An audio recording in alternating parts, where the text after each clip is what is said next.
പാതിരാ നേരത്ത് കണ്ണീരൊഴുക്കി നീ ചൊല്ലുക പരിഭവങ്ങൾ അല്ലാഹുവോട്.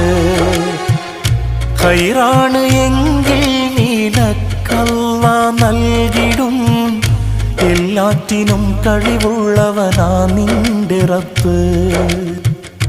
അവനിലായി മാത്രം നീ ഭരമേൽപ്പിക്ക്, മനസ്സറിഞ്ഞവനോട് കൈനീട്ടി നോക്ക്, എല്ലാം ശരിയാകും. റബ്ബുണ്ടല്ലോ മേലെ, എല്ലാം ശരിയാകും. അവനുണ്ടല്ലോ കൂടെ, എന്താണ് നിന്റെ നിരാശ? വെടിയല്ലേ പ്രതീക്ഷ, എല്ലാം അവന്റെ പരീക്ഷ. തളരല്ലേ മനുഷ്യ, സുബ്ഹാനൊരുവൻ